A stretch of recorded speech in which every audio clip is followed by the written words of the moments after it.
What'd you say? Say it on camera. I just realized how bad my fucking handwriting is. It's really bad. I feel like my handwriting is getting like progressively worse at like a steep incline. You know, all guys have bad handwriting. Girls are like the golden standard. If you see a girl with horrible handwriting, that's like suspicious behavior. It's like a little off-putting. I didn't realize how lazy I was till I got an Apple Watch. Like I knew I was lazy, but now it's like quantified. Now it's like scientific method shit. Like the other day it sent me notifications like, congratulations, you have just set an exercise record for this day. And I was like, that's kind of weird because I'm standing in line at CVS right now. I'll take it, but we're setting the bar kind of low. Have you ever seen the commercials for Apple Watches? They're crazy. They got people doing triathlons, cliff diving, someone's breakdancing in the desert. I don't know. And I didn't realize that that's what they like expect you to do when you get an Apple Watch. I remember when I first got it, I put it on. The next morning I wake up to a notification. It's like, hey man, it's a great day to go mountain biking. I'll start the timer. I was like, whoa. Why are we doing that? I don't own a mountain bike. And I feel like it's kind of grown to resent me now. Like now when I get a notification from my watch, it's like, can you stand the fuck up?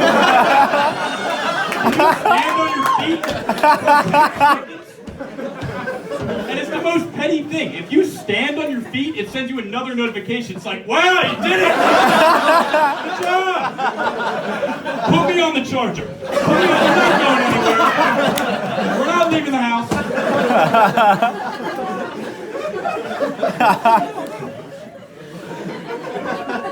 I was driving the other day. I got cut off by this person who had a baby on board sticker on their car. I was like, that's a little unfair, right? That's like a free pass to be an asshole on the road. I'm not gonna do anything to that person. They cut me off. I was like, whoa! I was like, oh, there's a baby in that car.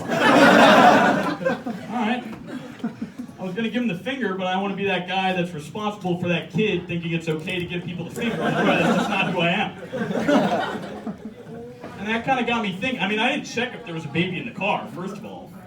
I could get one of those stickers from mine. I could get 2 of those stickers. I got 2 babies mine. I got a whole daycare. I can do whatever the fuck I want out here.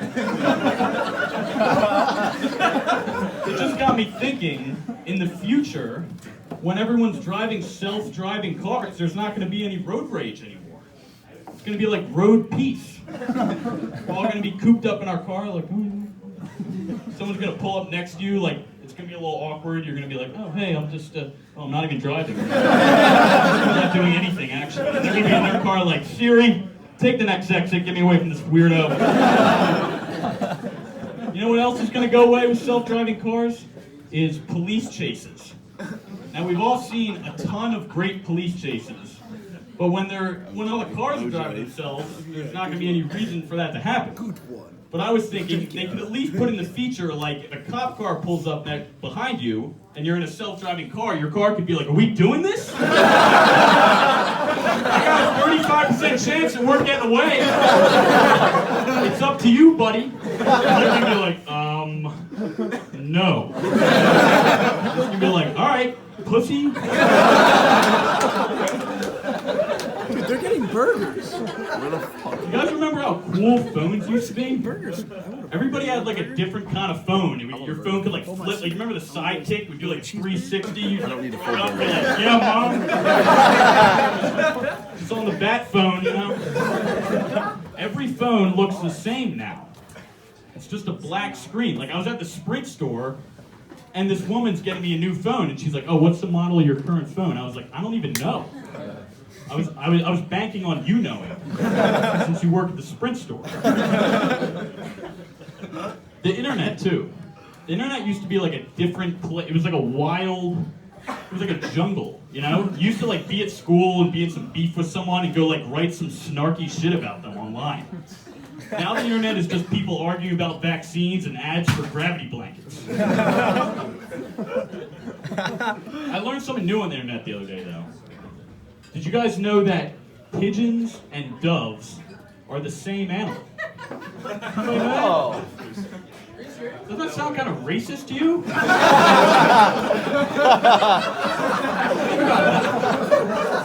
We have been treating pigeons like second-class citizens. And if you don't believe me, just picture that your Dove shampoo was called Pigeon. Like,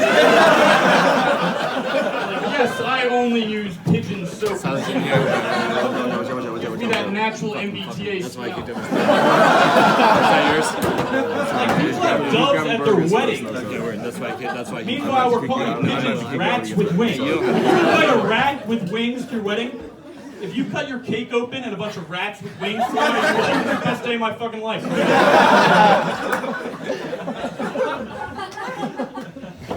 You guys ever go into like the YouTube rabbit hole? Oh man. When you're baked? I feel like that's like a team activity when you're baked. I came here once while I was baked and I spent 2 minutes looking for the light switch when I was leaving the bathroom. Oh yeah, I'm not in my house right now. My roommates and I go on the YouTube rabbit hole all the time. And recently we ended on this one video. It's from PETA, the People for Ethical Treatment of Animals. Forgot. And it was all about chickens. And they had all these chickens in this warehouse. It's dark and damp. They're all squeezed in. It was like the Orange Line. Side note there. I've become convinced that people who sing out loud along to their music on the Orange Line just exist on like a different plane of reality than everybody else. It's like, I know you can see me, and I know you know every word to sicko mode, so you're not fucking deaf. What are you doing? It's like, at least I have some self-respect. I only sing along when Mr. Brightside comes on. Like, you could be on the phone with the police, and if Mr. Brightside comes on, you're like, yeah, I gotta go, man. No, it's part of my prerogative as a white person. Get out of my cake. Holy shit. Chickens. They're all packed in. We're dead. The worst part about the conditions these chickens are in, they can't even like give them food normally. They can't even be like, there you go, there's your food. It's also chicken, I don't know. They spray food down from the ceiling to like hit them all in the face. They just can't wait to be turned into a 5-piece meal. And they show the like life process of these chickens. And it starts off with them being sorted. So they have male and female. And of course the males ain't worth shit. So they gotta go. And I swear to God, they have these people stone-faced sorting these chickens out, manhandling these baby animals. They're like,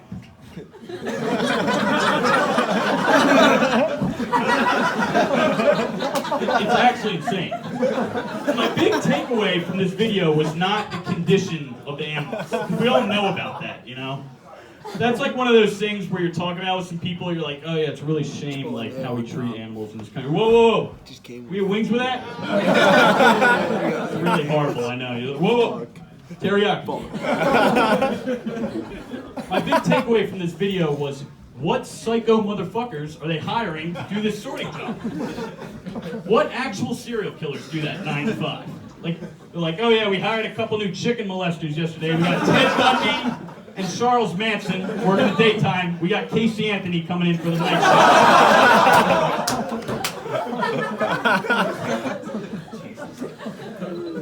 Like, what's a job interview for that like? He's like, oh yeah, I see you did 10 years for armed robbery, attempted murder, and your only hobby is stalking. Why do you want to work here? The guy's like, I love animals. Hired. What else is going on? Ripped jeans came back in style. Like I said, they came back, but they never really go away. You know, they kind of like go on hiatus where it's like edgy to wear them for a little while. And then all of a sudden a celebrity wears them and it's a competition. Like who can wear the most ripped jeans without them being shorts? And I was thinking about the people who make these jeans. You know? It's like imagine you're an underpaid child laborer We're working for 10 cents a day. You yourself wear ripped clothes, but not because you think it's stylish. You make some jeans, and then your boss comes in, he's like, all right, rip them up! No, not like that. We need big rips. Just put your clothes in the box, and you put those on. No one's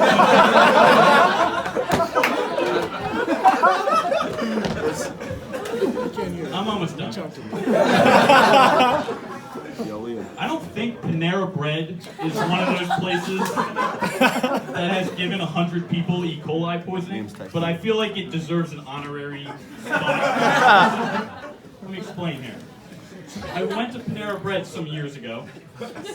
I got my usual order, which is soup in a bread bowl with bread on the side. And I'm waiting in that little awkward, waiting room they have you sit in for a little while your food's being prepared. And I see this man behind the counter, and he's carving up my bread bowl like it's a pumpkin. He's really going at it.